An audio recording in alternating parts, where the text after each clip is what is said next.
Pero la curva sigue en su ascenso.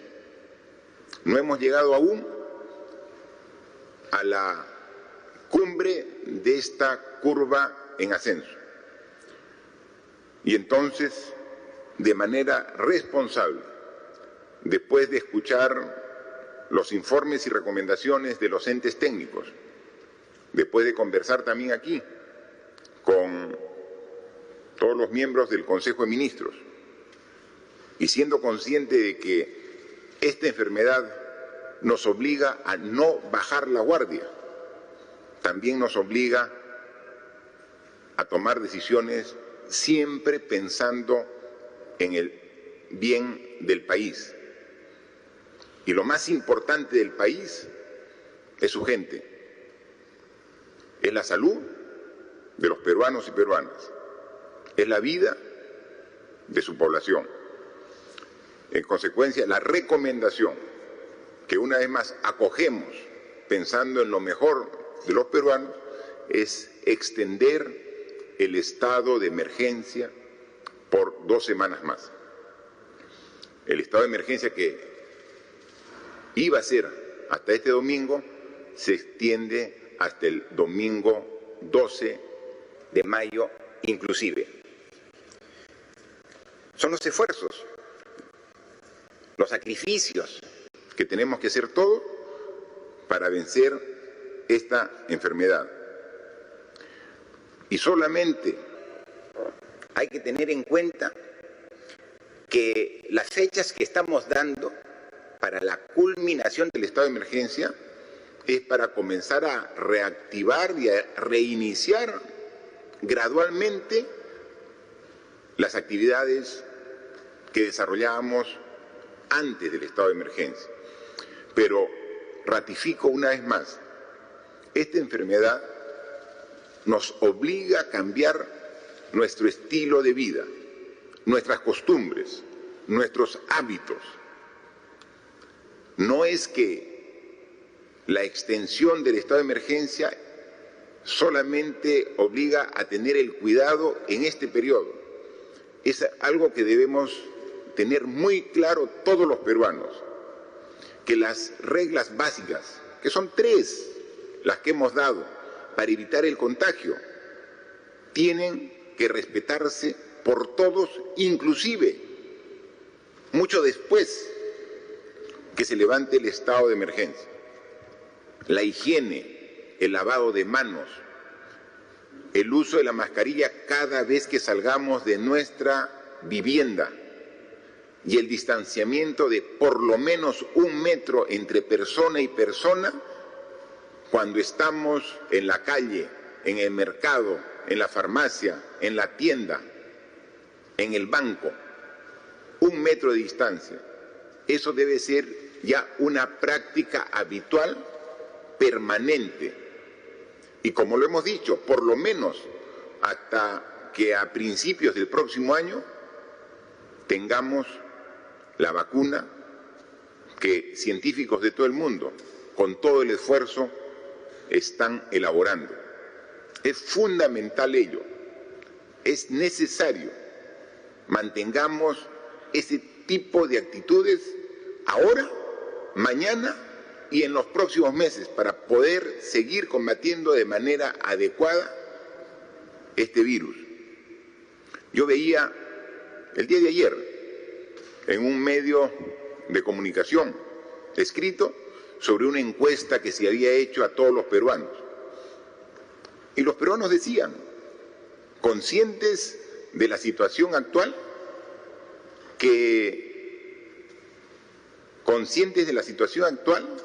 decían todos los peruanos que iban a continuar con el respeto a las indicaciones que hacíamos. Casi 100% de la población dice que va a continuar con la higiene de lavado de manos. Casi 100% de la población dice que va a respetar la distancia social. Casi todos manifiestan que van a continuar con el uso de mascarillas. Lo único que les pedimos es que eso que manifiestan lo cumplan que lo hagan efectivo en su accionar diario. Ya hemos generado en conciencia de la necesidad de respetar ese tipo de actitudes. Ahora cumplámosla así, de manera estricta, para poder combatir esta difícil y compleja enfermedad. Aclaro, la extensión del estado de emergencia es por 2 semanas.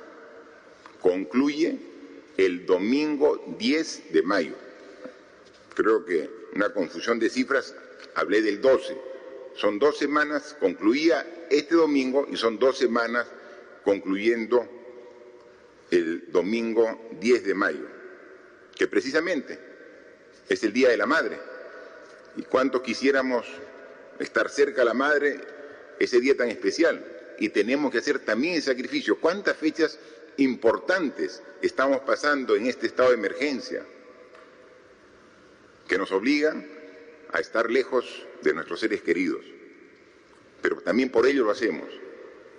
Por ellos tenemos que ser responsables y tenemos que hacer un esfuerzo adicional porque estamos en la etapa más difícil de la enfermedad. Pero sin embargo, también, como ha calculado el propio ministro de Salud con su equipo de profesionales, no haber tomado estas medidas que iniciamos hace 39 días hubieran ocasionado una pérdida de vidas muchísimo mayor. Nosotros lamentamos estas 572 personas que han fallecido. Vemos países que tienen sistema de salud muy superior al nuestro, que cuentan por miles y pasan los 10.000 fallecidos en un periodo similar de la enfermedad que venimos sufriendo todos en conjunto. Las proyecciones dicen que no haber tomado este esfuerzo de todos desde un inicio, hace 39 días, podría estar generando que hoy día en el Perú estuviéramos contando por decenas de miles los fallecidos a consecuencia del COVID-19.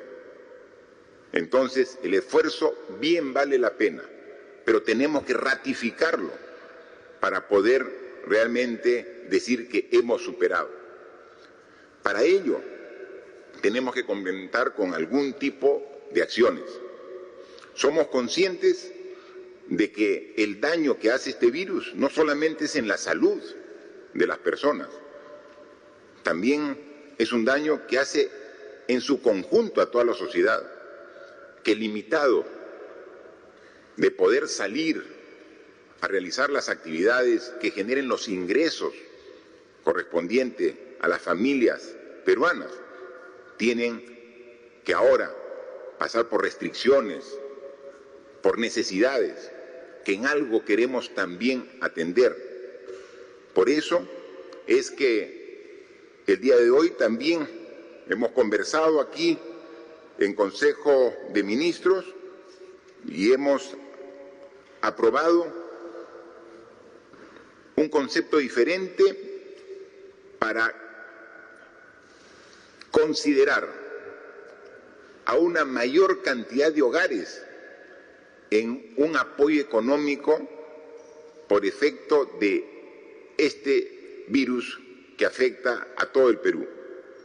Yo quisiera que vean ustedes en pantalla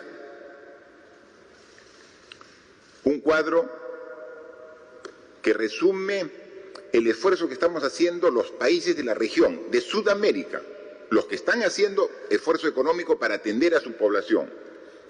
Nosotros, en función del análisis de la canasta básica de alimentos mínima que se requiere, una familia, un hogar, está calculada en 760 soles. Para poder comparar con otros países, la ponemos en una cantidad constante que es en dólares. 760 soles equivalen a $223. Ese es el apoyo económico que ya hemos venido dando a algunas familias, a algunos hogares, pero que somos conscientes que es insuficiente, que tenemos que llegar a los que realmente necesitan. En Argentina, por ejemplo, el apoyo económico está por el orden de los $151, en Brasil 113, en Chile 58, en Colombia $41. Es decir, de todos los países de la región, quien está haciendo el mayor esfuerzo para atender a la población que requiere ayuda de su gobierno en este momento difícil es el Perú. Pero ¿a cuántas familias debemos comprender para atender a los que requieren realmente? En el país tenemos alrededor de 32 millones de peruanos. Los 32 millones de peruanos, en función del censo de hogares, forman poco más de 9 millones de hogares. 32 millones de peruanos agrupados en 9 millones de hogares. Hemos hecho una evaluación de cuántos hogares a la fecha no tienen mayores problemas de carácter económico porque tienen un sueldo que se ha mantenido hasta la fecha, porque están trabajando seguro en estas actividades económicas, productivas, para el abastecimiento de alimentos. Estamos hablando, por ejemplo, de toda la cadena de agricultura, para que llegue a los mercados, para el expendio de alimentos en los centros comerciales y en los mercados propiamente dicho. Los que atienden todo el tema farmacéutico, todos los trabajadores que están ahorita en planilla y siguen trabajando, y ellos son los privilegiados en esta circunstancia en el sistema bancario, financiero. Cuando hemos hecho un análisis del total de hogares, del 100%, existe un 25% que ahorita tienen con tranquilidad la seguridad que tienen un sueldo a fin de mes. A ellos no hay que apoyarlos porque tienen su sueldo, pero el otro 75% de hogares ahora ven esta situación de requerimiento de un apoyo para que podamos nosotros prestarlo. Esto constituye 6.800.000 hogares que no están ahorita en planilla y que muchos tenían trabajo independiente, muchos tenían trabajo informal y que ahora ven resentido su ingreso al hogar en esta etapa de estado de emergencia. En consecuencia, el análisis ahora lo hemos planteado de diferente manera. No buscar a las familias más vulnerables que menos tienen para ahí focalizarlos. Nos quedábamos cortos y esto lo hemos evidenciado. Ahora tenemos que ver el total de familias y excluir a las que están con sueldo. Nos quedan 6.800.000 hogares. A ellos hemos dispuesto que el Ministerio de Economía y Finanzas asigne el bono de 760 soles. En algunos casos ya hemos comenzado, pero todavía de manera parcial. A través del MIDIS hemos dado solo 380 a 2.200.000 familias. Tenemos que completarlo, pero tenemos que hacerlo ya. A través del Ministerio de Trabajo hemos dado un bono de 380 soles, un bono económico, a 525.000 trabajadores independientes. Pero si vemos 2.200.000 y sumamos 500, tenemos 2.700.000, donde un apoyo parcial, 50%. A ellos hay que completarles el 100% y llegar a estos 6.800.000 hogares con los 760, para que todo hogar tenga este respaldo para esta etapa de transición que queremos llegar para que gradualmente podamos iniciar las actividades económicas de todas las regiones del país. El monto total de este esfuerzo representa más de 5.000 millones de soles. Pero tenemos que hacer ese esfuerzo porque es el momento de atender a las familias que ahora responsablemente tenemos en esta última etapa de respetar la cuarentena para lograr que por fin comience a bajar la cantidad de personas afectadas por el COVID-19. Entonces, una vez más, este esfuerzo es una muestra de lo que dijimos al inicio, que no vamos a escatimar ningún tipo de esfuerzo para atender lo que demande el enfrentar esta terrible enfermedad, que juntos tenemos que hacerlo. Entonces, si ya nos hemos esforzado todo este tiempo, continuemos estas 2 semanas más, pero hagámoslo a conciencia, respetando estos criterios básicos. Al inicio se veía escepticismo, se decía que no, que era una exageración. Ahora cuando vemos los efectos en un porcentaje importante de la población, se dan cuenta que se tomaron las medidas adecuadas en el momento adecuado, porque el sistema de salud precario que tiene nuestro país, sin esas medidas, imagine cómo estaría. Y ahora seguimos viendo que cuando la demanda de pacientes para hospitales, para cuidados intensivos aumenta, tenemos que seguir aumentando. Y ese es el gran reto. Todos los días tenemos reunión con el ministro de Salud y su equipo para ver cómo se van haciendo los esfuerzos y las distribuciones internas para mejorar nuestra oferta de salud. Y así vamos a hacerlo. Adicionalmente, este esfuerzo en cuanto a este bono familiar de hogares de carácter universal, con la única exclusión de los hogares que tienen ingresos familiares por planilla, que están aseguradas, también tenemos que pensar ya en un proceso gradual a partir del mes de mayo de reinicio de actividades. Pero es un reinicio calculado, es un reinicio medido, es un reinicio que cuide el evitar un rebote de afectados por este virus. A través de un documento, el día de mañana vamos a formalizar una comisión para que evalúe la propuesta que hemos preparado aquí en Consejo de Ministros con los representantes de cada sector. Ya hemos hecho un plan para salir gradualmente por etapas del estado de emergencia, pero de una manera muy calculada. Eso queremos contrastarlo con un representante de los gobiernos regionales, porque, como siempre lo hemos dicho, Lima no es el Perú. Lima son 24 regiones más que también tienen su percepción y su apreciación de los diversos problemas.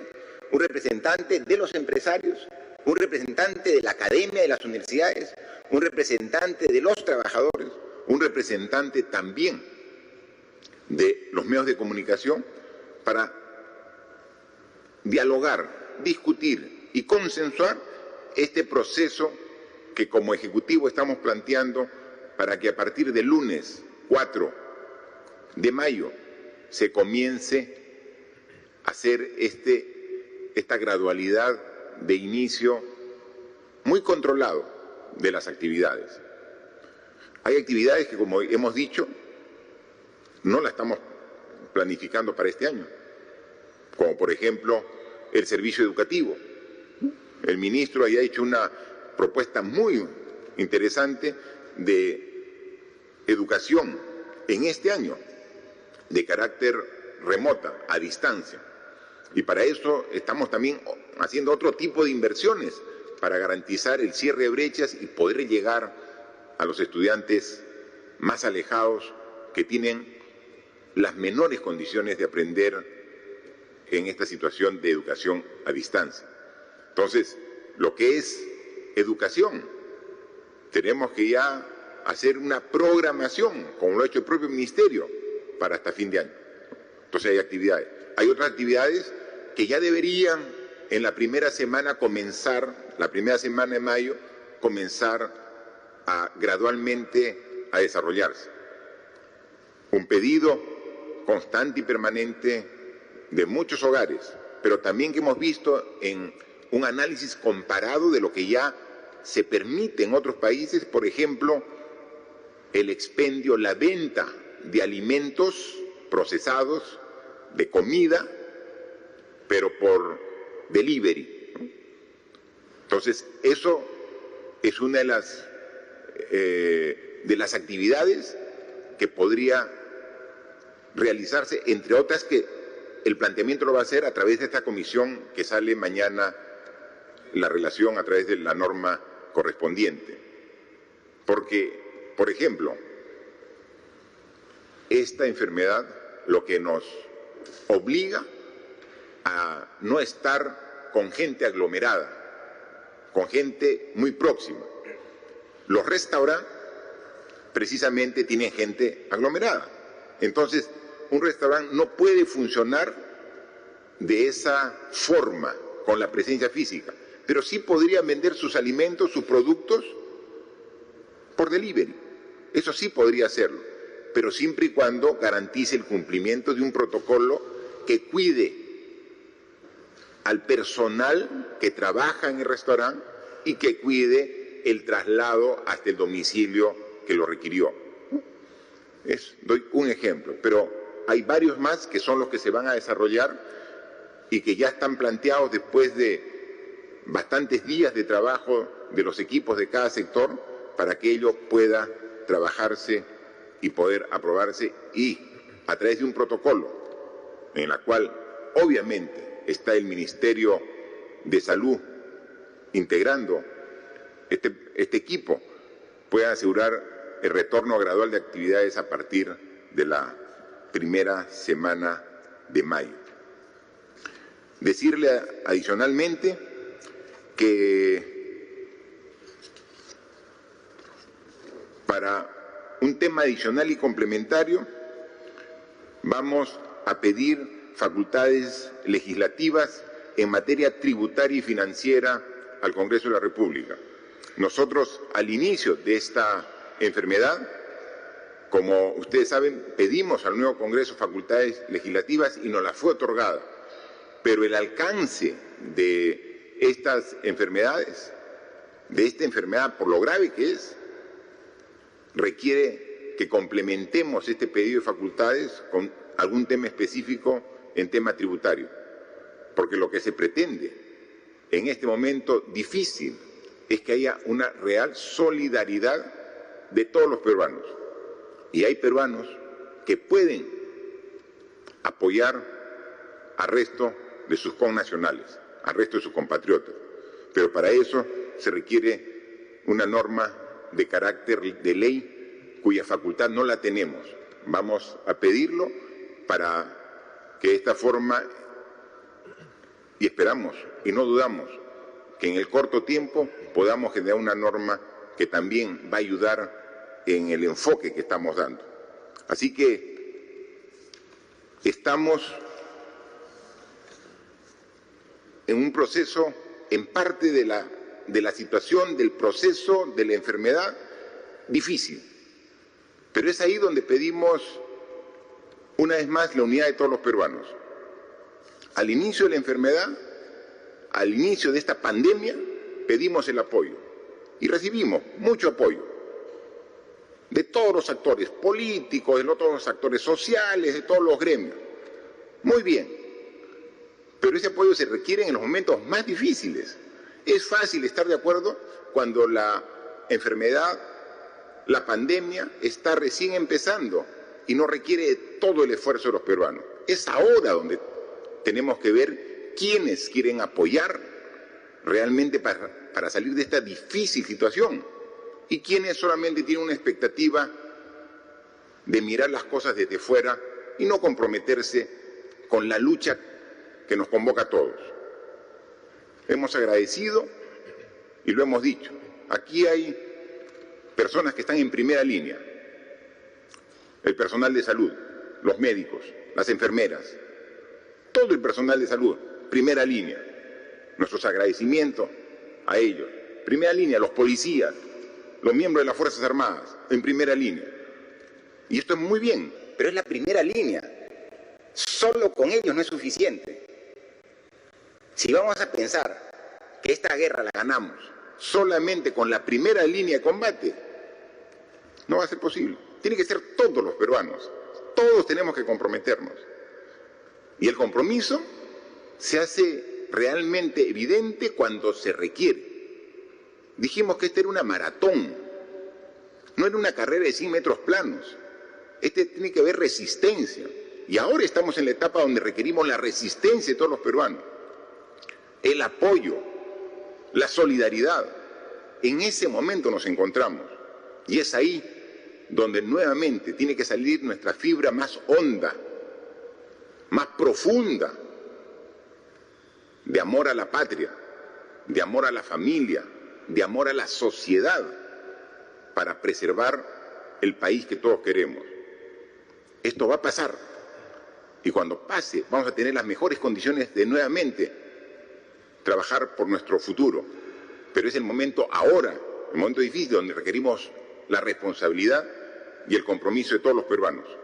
Estoy seguro que vamos a contar con todo su apoyo, como siempre ha sido la característica de los peruanos en los momentos más difíciles. Yo agradezco siempre a los medios de comunicación que tienen a bien hacernos preguntas, interrogantes, que quedamos a su disposición. Gracias, señor presidente. Iniciamos entonces la ronda de preguntas virtuales. La primera pregunta es del portal La Mula. La pregunta dice: peruanas y peruanos están en las calles de Lima y otras ciudades tratando de retornar a sus lugares de origen. Están agrupados en diversos espacios públicos y son proclives a contagiarse. ¿Qué medidas adicionales va a tomar el Gobierno nacional ante su demanda? Por otro lado, en cuanto al distanciamiento social, ¿están considerando alguna norma que incentive el uso de bicicletas como alternativa al transporte público y de cara a la sostenibilidad que requiere el país? Bien, efectivamente, conforme va evolucionando la enfermedad, también socialmente se generan nuevas necesidades. Y una de las demandas que se ha dado la última semana es precisamente la situación que ha planteado el periodista. Por favor, Premier, a ver si puede responder los esfuerzos que hacemos al respecto. Gracias, presidente. Una regla elemental para contrarrestar el crecimiento del contagio de este virus es la inmovilización. Por eso, las diversas medidas que hemos dado, y especialmente las prórrogas relacionadas a la inmovilización social obligatoria, está destinada en esa perspectiva. El virus se mueve con las personas y por eso también tenemos que reconocer en estos momentos lo que es la labor tesonera de gobernadores, de alcaldes, que indistintamente en todo el país han coayudado a fortalecer esta labor de la llamada inmovilización social. Nosotros somos exigentes con la prueba rápida y se nos propone como una garantía de evitar el contagio, pero acá también tenemos que detenernos un momento. La prueba rápida nos da una respuesta inmediata. Puede hacer que la persona que supere una prueba rápida más adelante pueda prosperar el contagio. Y más aún, aquellas que a través de la prueba rápida salgan negativas, más adelante en su organismo puede cultivarse el virus. A efecto de ello, insistimos, y ahí tenemos que ayudarnos, tanto autoridades como ciudadanía, a evitar la movilización. Es nuestro deber como Gobierno velar por el bienestar de todos los peruanos y en estas circunstancias por la salud de los peruanos. Pero también entendemos la legitimidad que tienen distintos ciudadanos de exigir la vuelta a sus regiones. Y atendiendo a ello es que hemos dado dispositivos. Y estos dispositivos enmarcan 3 consideraciones que no deben soslayarse de ninguna manera.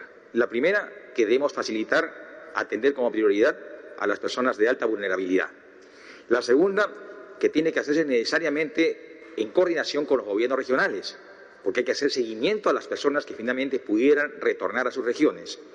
Y la tercera es que este tránsito a las regiones tiene que ser planificado y ordenado, porque las personas que lleguen a sus regiones tienen que estar sometidas a una regulación de cuarentena. Y obviamente esto no puede escapar de la capacidad de control que tienen que asumir los gobernadores regionales. Por eso sugerimos que esto sea de manera ponderada. Y hago extensivo mi observación porque los gobiernos regionales, en la mejor intención de poderse ordenar, a través de las redes sociales, difundieron un padrón para que pudieran indistintamente inscribirse. Y de todas las regiones a la fecha, se han inscrito 167.856 personas. Es decir, potencialmente tenemos 167.000 personas que pudieran volver a sus respectivas regiones. El día de hoy, atendiendo a la habilitación normativa que dimos en su oportunidad, a la fecha relacionado a 10 regiones, y han retornado vía terrestre o vía aérea 3.579 personas. El día de hoy, con precisión, son 1.621 personas que van a retornar por vía terrestre y vía aérea y corresponden a 7 regiones. Estamos en un permanente seguimiento en el llamado Comité de Crisis, que es parte de la Comisión Multisectorial que en su momento el señor presidente instituyó, y se ha determinado que no puede retornar persona si es que previamente no sea sometida a la prueba rápida. Lo segundo, que esto tiene que ser ordenado. Y tenemos una media de 800 pruebas rápidas, no se puede hacer más. Y son 800 pruebas rápidas por día, son 800 personas las que pudieran retornar a sus regiones de manera planificada. Lo segundo, insisto una vez más, una vez retornados a sus lugares, necesariamente tienen que hacer una cuarentena o seguimiento a una cuarentena que ya es responsabilidad de los gobernadores regionales. Asimismo, también un argumento bastante sostenido es que muchos quieren retornar por sus condiciones socioeconómicas bastante delicadas en estos momentos. A efecto de ello, el señor presidente acaba de anunciar del bono familiar universal, que es un dispendio económico importante que tiene que ayudarnos a que las personas no acudan a una corriente masiva de desplazamientos al interior del país. La respuesta que estamos dando a contrarrestar el contagio es una respuesta de Estado. Y en esa respuesta de Estado todos tenemos que sentirnos involucrados. Estado no solamente es el Gobierno nacional, son los gobiernos regionales y los gobiernos locales, pero Estado también son los ciudadanos y tienen que ayudarnos a que este enorme esfuerzo de inmovilización que se han hecho en estas últimas prolongadas semanas se mantenga. Se ha dispuesto una inmovilización por 2 semanas más hasta el domingo 10 de mayo. Y obviamente sería poco productivo si es que no nos alineamos a las disposiciones que está librando el Gobierno.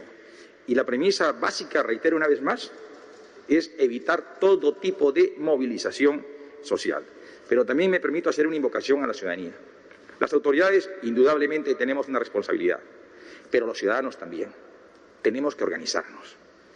Voy a hacer uso de un mensaje muy usual en estas últimas semanas. Esto es una guerra, y la guerra la ganamos todos. Por consiguiente, todos tenemos que sentirnos involucrados, las autoridades y también los ciudadanos, a través de juntas vecinales, comités barriales, ayudarnos. Hoy más que nunca tiene que resurgir el lado más sensible de todo buen peruano, que es su solidaridad, que es ese espíritu humanista de poder ayudar al prójimo. No hay comida, hay desatención en salud, no hay abrigo, todos tenemos que ayudarnos. Estamos haciendo grandes esfuerzos, disponiendo de todos los recursos que se tengan para poder a consideración de todos los peruanos, pero somos conscientes que es insuficiente.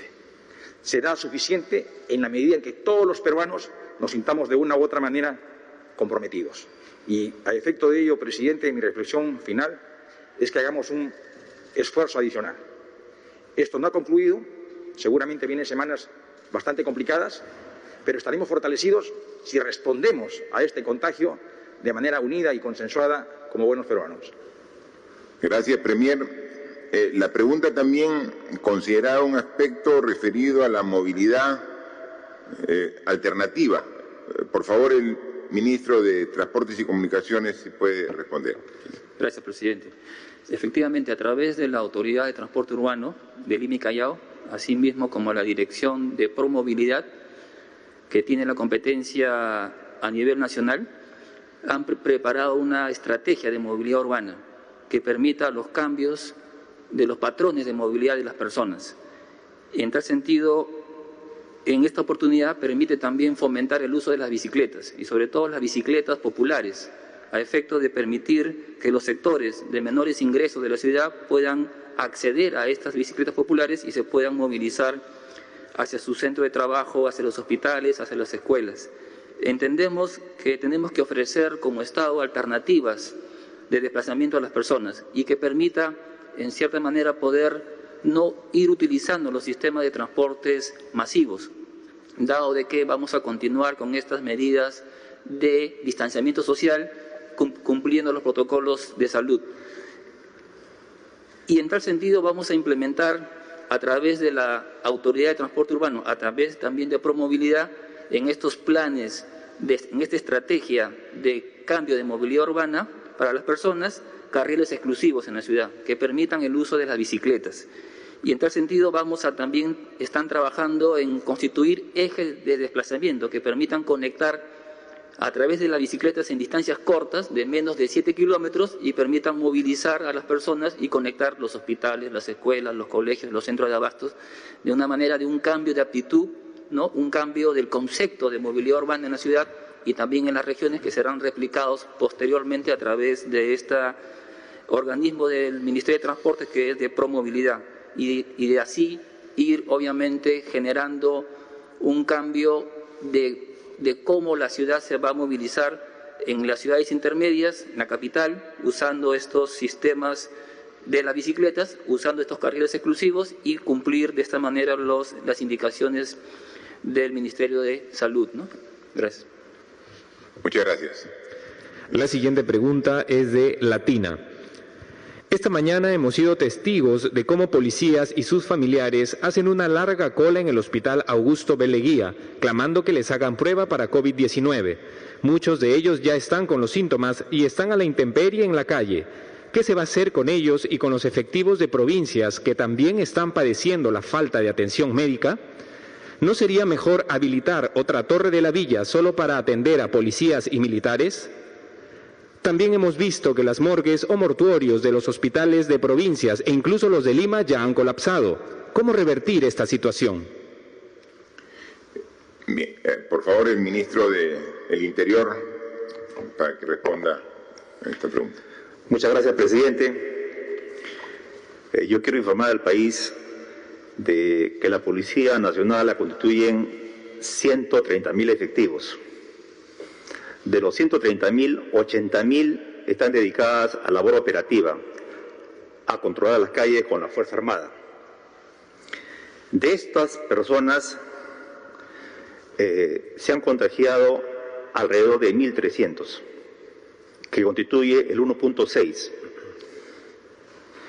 Pero al mismo tiempo, como Estado, estamos respondiendo porque hasta el momento han sido testeados con la prueba molecular o la prueba rápida 24.000 efectivos.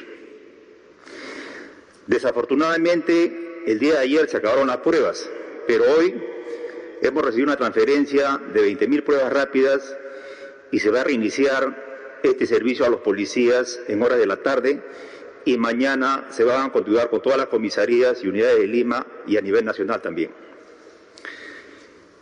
Estamos haciendo como gobierno todos los esfuerzos necesarios y por eso el sector interior está adquiriendo 80.000 pruebas moleculares y 120.000 pruebas rápidas que van a llegar la próxima semana, porque entendemos de que este virus ha llegado acá para quedarse por largos meses y la policía como la Fuerza Armada constituyen la primera línea de acción en esta guerra que estamos librando.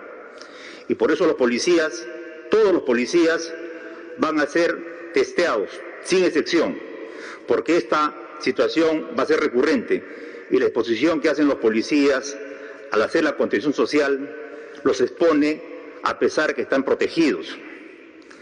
Hemos adquirido 50 millones de soles en guantes, mascarillas, desinfectantes, gel, equipos biomédicos, equipo de protección especial, pero no es suficiente. Nosotros tenemos el compromiso de seguir protegiendo a nuestra primera línea de acción. Estamos tensionando todas nuestras fuerzas, haciendo convenios con clínicas privadas, implementando más habitaciones para contagiados en otros lugares del país. Pero yo quiero lanzar un mensaje a los policías nacionales. Hemos librado guerras similares en el pasado. Es hora de demostrar de qué madera están hechos los policías de corazón. Yo sé que son momentos complicados, pero tengan la tranquilidad que este gobierno no los abandona. No hagan caso a voces apocalípticas, a voces pesimistas. Vamos a salir de este problema. Van a estar protegidos, están siendo protegidos. Y con esto quiero una vez más renovar el compromiso que tenemos. No va a haber policías que estén abandonados por este gobierno, a pesar de todas las complicaciones que se presenten en el momento. Vamos a salir de esto, confíen. Mañana empieza nuevamente el testeo de pruebas rápidas en Lima y a nivel nacional. Muy bien, ministro, y efectivamente la ratificación del gobierno de apoyo a policías, a miembros de las Fuerzas Armadas, a la primera línea de todo el personal de salud. Lo reconocemos. Es tal la complejidad de esta enfermedad que puede ser que en algún momento rebase la capacidad de respuesta. Y vemos las imágenes. Y también nos indignan como a cualquier ciudadano. Inmediatamente llamamos a ver qué pasó, qué hay que corregir, qué hay que modificar. Pero la voluntad es el respaldo permanente. La posición del gobierno es atender no solamente las necesidades de la población, sino principalmente de los que atienden a la población. Y entonces, claro, hay una también propuesta en la consulta. Y la Villa Panamericana, claro, estamos actualmente habilitando 2 torres más. Ya hay policías incluso que han ido para que cuando son dados positivos, así no tengan un síntoma complicado de su enfermedad, puedan estar bajo protección de personal de salud. Estamos en plena habilitación de 2 torres más, que en los próximos días estará habilitado, y obviamente es para la población en general, pero también a la población de primera línea, como son estos casos, los policías que están ahí poniendo la cara en esta guerra tan compleja que estamos enfrentando, no solamente los peruanos, sino la humanidad en su conjunto. La siguiente pregunta es del diario El Comercio. Sobre las camas UCI, médicos incentivistas señalan que ya no hay camas para atender a más casos COVID en Lima metropolitana. Por ejemplo, esta semana murió un señor que esperó 2 semanas por una de estas en un hospital de Villa El Salvador. ¿Nos pueden señalar si efectivamente ya no hay camas UCI para COVID en Lima metropolitana? En todo caso, ¿dónde se implementarán las que se ofrecieron? 13.000 peruanos continúan varados en el extranjero y a varios les han dicho que se han suspendido los vuelos de repatriación. ¿Es así? Y de no serlo, ¿cuándo podremos conocer el cronograma de repatriación que anunciaron a fines de marzo? Bien, son 2 preguntas. La primera para el ministro de Salud y la segunda para el ministro de Relaciones Exteriores. Gracias, presidente. Muy buenas tardes. Como se ha informado, el Ministerio de Salud, conjuntamente con los otros servicios de salud del país, de salud de las Fuerzas Armadas, las Fuerzas Policiales y con la participación del sector privado, ha construido por primera vez una plataforma única de información acerca de las capacidades instaladas con las cuales contamos.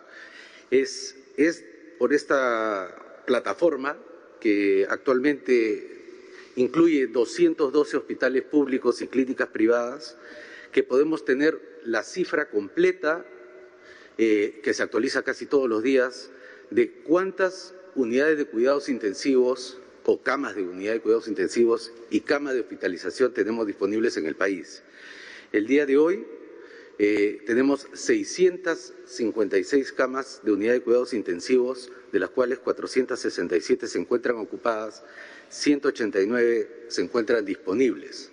Esto es una cifra promedio. En algunos lugares, por supuesto, la capacidad instalada está llegando a su límite, mientras otros lugares donde la epidemia todavía se encuentra en sus fases iniciales, hay muchas más camas de cuidados intensivos disponibles. La posibilidad de usar una cama u otra durante el día o durante la noche depende de la interacción entre los distintos prestadores que regularmente no trabajaban juntos y hoy día nos estamos, entendiendo cada vez mejor. Cada uno tiene sus protocolos, sus fichas, sus formas de pago. Incluso en la última semana hemos aprobado un decreto de urgencia a través del cual se habilita el intercambio prestacional, la posibilidad de que toda persona, independientemente de quién sea su asegurador, el SIS, el Salud o un seguro privado, pueda atenderse en otro servicio, ya sea privado de salud o del Ministerio, la cual era una de las principales barreras para poder utilizar el sistema en todo su potencial.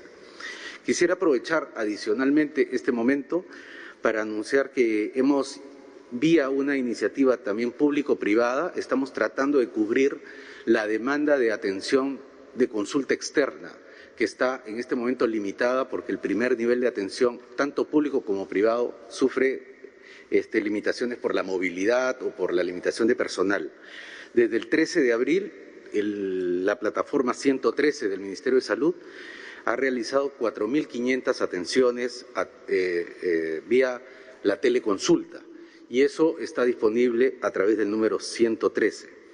A su vez, el día de ayer, debido a la gran demanda que estamos teniendo en todo el país, hemos declarado la alerta roja en todos los establecimientos de salud para poder movilizar a los recursos humanos, que es el principal recurso para poder ofertar el servicio. Anoche hemos tenido una muy fructífera reunión con el Colegio Médico del Perú, al cual le hemos informado en detalle y ellos a su vez informarán a la sociedad, a las sociedades científicas, a la sociedad de los médicos y a la sociedad de los profesionales, cómo es que se construye la base de datos de tanto de las camas disponibles para hospitalización, para unidad de cuidados intensivos, la telemedicina y el relanzamiento de la actividad del primer nivel de atención, señor presidente. Gracias. Por favor, canciller. Sí, señor presidente. Desde el día 17 de marzo, en que se cerraron las fronteras y se suspendieron los vuelos comerciales, se han repatriado al Perú 12.000 compatriotas. Esto ha sido producto de un gran esfuerzo del gobierno de diversas instituciones y fundamentalmente aprovechando vuelos de Estado de países amigos que vinieron a repatriar a sus nacionales que estaban en nuestro país. En estos días ya prácticamente no existen estos vuelos de Estado porque ya se han repatriado la inmensa mayoría de turistas que estaban en el Perú, cerca de 30.000, con un gran esfuerzo también que ha involucrado diversas instituciones del país. Así que en esta nueva situación somos conscientes de que todavía hay compatriotas por repatriar y que en muchos casos están pasando situación difícil y a través de nuestros consulados y embajadas los estamos apoyando. En este contexto tenemos que ser mucho más creativos, tenemos que encontrar fórmulas donde pueda haber algún tipo de cofinanciamiento, trabajar con otros países que también tienen varados. Este es el caso, por ejemplo, de Sudáfrica, donde hay compatriotas hace mucho tiempo que están esperando para retornar a nuestro país. Estamos trabajando con la Embajada Argentina, también posiblemente con un grupo de compatriotas mineros que están en Zambia. O sea, tenemos que trabajar estas fórmulas creativas. Estamos en una etapa mucho más difícil, por esto que he señalado, pero no hemos bajado la guardia. Seguimos trabajando, señor presidente. Muy bien, gracias. Por favor, la siguiente. La siguiente pregunta es de RPP. Diversos medios de prensa hemos evidenciado que estas preguntas, sorteadas al menos una hora antes de sus conferencias, no pueden abordar los temas sobre los que usted expone. Comprendemos que el Gobierno hace todos los esfuerzos para transparentar su información, pero en la misma línea de claridad quisiéramos saber si han evaluado que las preguntas de la prensa puedan hacerse en vivo y no antes de cada conferencia. Bien. Si ustedes pueden siempre analizar y comparar la forma de relacionarse de presidentes de otros países en momentos tan difíciles como el que también ellos están sufriendo con la pandemia del COVID-19, podrán ver que no hay un presidente que con sus ministros haya estado tantas veces dando la cara, explicando la situación y adicionalmente recibiendo las preguntas de los medios de comunicación. Más o menos, haciendo un cálculo aproximado, hemos tenido más o menos 35 conferencias de este tipo desde que iniciamos hace 39 días el estado de emergencia. Y en esos 35 oportunidades hemos respondido más de 200 interrogantes de los medios de comunicación. Miren el esfuerzo que nos corresponde hacer para comunicar sobre todos los acontecimientos que se van sucediendo sobre el coronavirus. Y hemos dicho de que esta situación es excepcional, en consecuencia también obliga a tomar medidas excepcionales. Ustedes, los medios de comunicación, saben que no solamente aquí en Lima, sino en los innumerables viajes que he hecho al interior del país, siempre he estado frente a frente, cara a cara con los periodistas, en una relación franca, sincera, directa con todos los periodistas. Pero esto nos obliga precisamente a tomar medidas excepcionales mientras que dure esta enfermedad. Pero no queremos romper el vínculo con los medios de comunicación y por eso les pedimos, y es un sorteo totalmente transparente de los medios de comunicación que están inscritos en el portal de Palacio de Gobierno. Y entonces pueden participar, han visto, de manera plural y preguntar y respondemos o hacemos el esfuerzo de responder todas las preguntas que hacen. Y dicen, pero no podemos preguntar exactamente lo que hoy día se dijo. Pregunten mañana. O sea, si hacemos muy frecuentes este tipo de conferencias de prensa. Entonces, lo que quedó pendiente porque fue un anuncio el día de hoy, lo pueden preguntar al día siguiente. O si no, este tipo de presentación es complementada con entrevistas que tienen los ministros permanentemente en los diversos medios de comunicación. Y ellos llevan la voz de gobierno.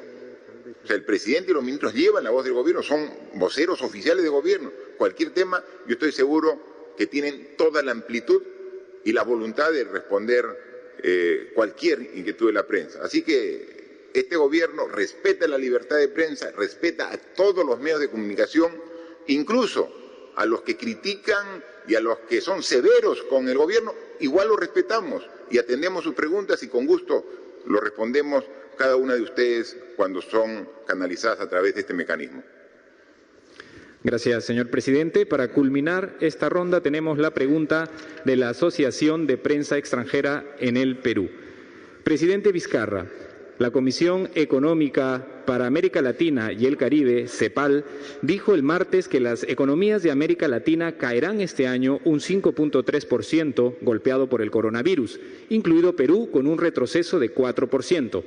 ¿Coincide con esta proyección para el caso peruano? En todo caso, ¿cuándo comenzaría a recuperarse el país o cómo ve la economía peruana en el 2021? Debido a la crisis por la pandemia, el gobierno considera, como han sugerido algunos políticos peruanos, implementar un impuesto solidario a los más ricos del país, donde según la revista Forbes, 6 grupos económicos acumulan casi 12.000 millones de dólares. Esto es poco menos de la mitad de todo el dinero del estímulo económico que está ejecutando Perú para combatir los efectos del coronavirus. Muchas gracias por la interrogante. Están directamente dirigidas a la ministra de Economía y Finanzas. Gracias, presidente. Todas las instituciones que han proyectado cifras de crecimiento reconocen que hay mucha incertidumbre Lo que podría hacer que difieran estas proyecciones tiene que ver con el impacto del paquete fiscal que hemos diseñado, que como hemos dicho varias veces es un paquete muy audaz. De hecho, ya se ha difundido en varios medios de comunicación que la primera subasta que ha realizado el Banco Central para Reactiva Perú ha sido muy exitosa, con las tasas de interés real de los préstamos serán cercanas a cero. Nosotros, como lo ha anunciado el presidente, estamos ya trabajando en un programa de reapertura gradual de la economía. Nos tenemos que acostumbrar a una nueva normalidad, donde va a ser importante que la economía vaya reanudándose de manera controlada, siguiendo una serie de protocolos y estándares sanitarios. Nosotros esperamos que la recuperación económica se inicie a partir del tercer y cuarto trimestre del año. Nosotros como Gobierno nos hemos propuesto retornar al crecimiento potencial y vamos a dar todo nuestro esfuerzo en ese objetivo. Respecto a la pregunta tributaria, la historia de los impuestos demuestra que los impuestos son una medida idónea y eficaz en tiempos de crisis. En el marco de las facultades que ha anunciado el presidente, estamos evaluando medidas, pero como Gobierno somos muy responsables con todo lo que plantearemos, siguiendo estándares internacionales, siguiendo además los parámetros de razonabilidad constitucional de los impuestos, todas las medidas inspiradas en el principio de solidaridad al que se refirió el presidente Vizcarra. Muchas gracias. Sí, para eso estamos ya trabajando el pedido de facultades legislativas al Congreso de la República e inmediatamente, ya simultáneamente, vamos a estar preparando el decreto legislativo porque no hay tiempo que perder. Tenemos que actuar en todos los aspectos de manera simultánea y este es un aspecto que no debemos dejarlo de lado. Es sumamente importante demostrar la solidaridad de los que más tienen con los que menos tienen. Lo estamos haciendo como Gobierno, lo estamos haciendo un gran esfuerzo. Más de 5.000 millones aquí en este bono familiar universal. Sabemos que lo más difícil de este bono es la operatividad del mismo, porque está la decisión tomada, está el presupuesto asignado, están las familias, hogares determinados. El problema es cómo físicamente le hacemos la transferencia, cuando más de la mitad de estos hogares no tiene ninguna cuenta, ninguna tarjeta bancaria, o sea, no tiene relación con ninguna entidad bancaria.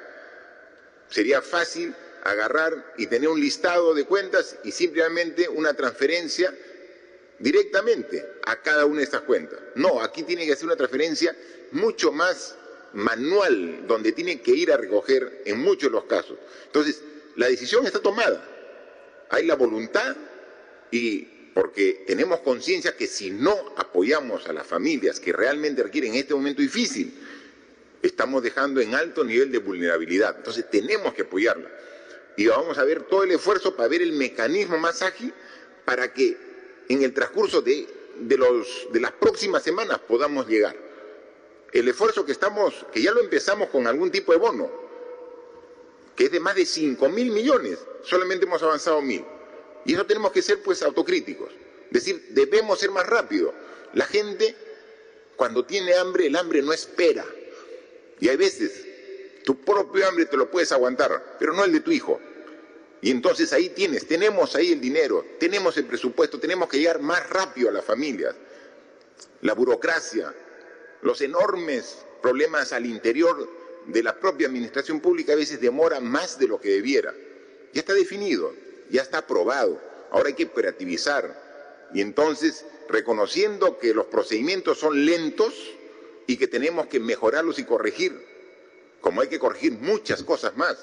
Día a día vemos errores en nuestro accionar, porque claro, cuando las cosas están tranquilas, cuando están dentro de la normalidad, cometes errores, pero casi hay veces hasta pasan desapercibidos. Pero cuando llegas a situaciones extremas como la que estamos llegando aquí y en todas partes del mundo, es ahí donde se evidencian más tus debilidades. Pero esa debilidad o te hace correr o escapar o te hace parar fuerte y enfrentarla. Eso tenemos que hacer los peruanos. Vemos día a día las debilidades que salen a la luz de un sistema administrativo desfasado que necesita modernizarse y que necesita ser mucho más práctico. En el camino, en el proceso lo estamos corrigiendo, pero atendiendo las necesidades. Entonces, entre más problemas tengamos, tenemos que ser más creativos para encontrar solución a los problemas. Pero adicionalmente, además de creativos, tenemos que poner más fuerza para enfrentar a los problemas que se ponen más difíciles. Vamos a llegar con este bono. Es difícil la operatividad. Hemos aprendido en estos bonos que se han demorado y hemos ido entregando, pero cada vez que nos demoremos un día o una semana en la entrega de ese efectivo, de ese bono económico, pensemos que hay familias que están esperando para satisfacer sus necesidades básicas, elementales. Ahí tenemos que redoblar esfuerzos para trabajarlo. Otro tema que se ve, que estar 40 días en casa, en viviendas que últimamente son cada vez más estrechas, más pequeñas, genera un problema emocional no solo a los adultos, sino también a los jóvenes, a la niñez que está en la casa.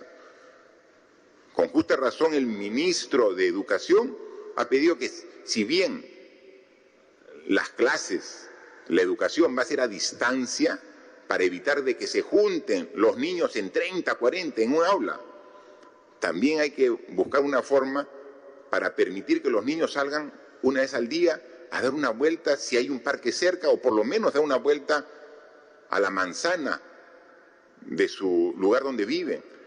Esto se está conversando con el ministro de Salud para que, sin poner el riesgo del contagio del niño y que luego lleve el contagio a la casa, tomando los cuidados correspondientes, hay que buscar un mecanismo, un procedimiento que lo está trabajando el Ministerio de Educación, el Ministerio de Salud, para ponerlo ya en práctica y a partir ya de la próxima semana, o si puede antes, lograr un mecanismo para que salga, que tome aire, que vea el ambiente, que es muy importante para la salud emocional también de todos los que están en casa. Hay mucho por hacer y todo eso uno lo va conociendo de las propias necesidades que se van presentando. Este tipo de necesidades no lo teníamos la primera semana o segunda semana, pero ya pues 40 días tenemos que dar planteamientos para esos casos, como para muchos casos más. Así que estamos aquí, al frente de esta situación tan compleja, sabiendo lo difícil que es enfrentar una enfermedad nueva en el mundo, que hace pocos meses no se tenía conocimiento de ello, que la ciencia hasta ahorita la sigue estudiando, sigue viendo qué hacer al respecto. Mientras que eso ocurre, nosotros tenemos que estar al frente, mejorando la capacidad de respuesta, corrigiendo las deficiencias, asumiendo errores en el proceso, pero siempre con la convicción de que vamos a salir adelante, que esta guerra, como muchas otras en el pasado, la vamos a ganar. Los peruanos vamos a salir adelante. Son momentos difíciles, sí. Son momentos duros, sí, muy duros. Pero tenemos que ser más fuertes que el problema para poder salir adelante. Lo vamos a hacer con la ayuda y con la unión de todos los peruanos. Muchas gracias. Señoras y señores. Bien, y estamos de regreso porque vamos a hacer un rápido resumen, recuento de lo que se ha anunciado el día de hoy. Importantísima la conferencia de prensa del presidente Martín Vizcarra sobre algunos puntos. Primero, las cifras. Ya se ha informado, y de hecho no parecía ser un día común este día 39, porque lo primero que anunció el presidente Martín Vizcarra es el número de fallecidos. Un recuento que no estaba realizando día tras día, y hoy abrió su discurso con esto. Hablamos de 572 fallecidos en nuestro país, 42 fallecidos más que el día de ayer. Parece ser una constante de incrementos a diario. Además, estamos hablando de 20.914 casos positivos de COVID-19 y 2.786 hospitalizados. La curva, ha dicho el presidente, sigue en ascenso. No hemos llegado a la cumbre. Esta es una cita textual del discurso del presidente. El estado de emergencia se extiende, como ustedes ya habrán escuchado, 2 semanas más. Se corrigió la fecha y, para que quede claro, estamos hablando del estado de emergencia hasta el día 10 de mayo. Precisó el presidente de la República, hasta el Día de la Madre en concreto. Y también propuestas importantes anunciadas el día de hoy.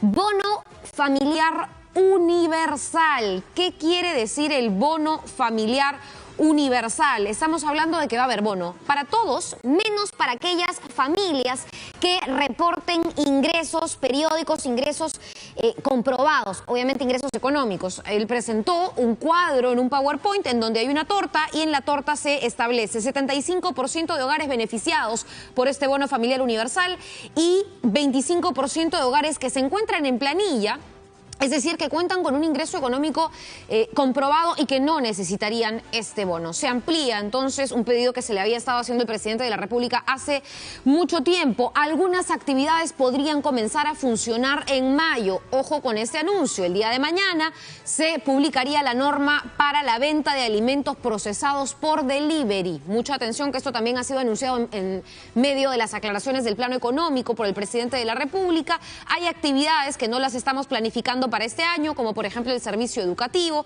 y estamos planteando que a partir del lunes 4 de mayo, todavía en estado de emergencia, igual se comience a hacer esta gradualidad del inicio muy controlado de ciertas actividades. Ojo, luego también habló el premier Vicente Ceballos sobre las personas que quieran regresar a sus regiones. Es un tránsito que tiene que ser planificado, tiene que ser ordenado, porque las personas que lleguen a sus regiones tienen que estar sometidas a la regulación de la cuarentena. Hay personas que quieren regresar a sus regiones y se han inscrito oficialmente al padrón 167.856 personas que a nivel nacional se quieren trasladar de un punto a otro punto. Mucha atención. Personas que quieren regresar a sus regiones ya han retornado 3.579, hoy son 1.621 que van a retornar a 7 distintas regiones del país. No se van a realizar, hasta donde nos ha quedado, creo,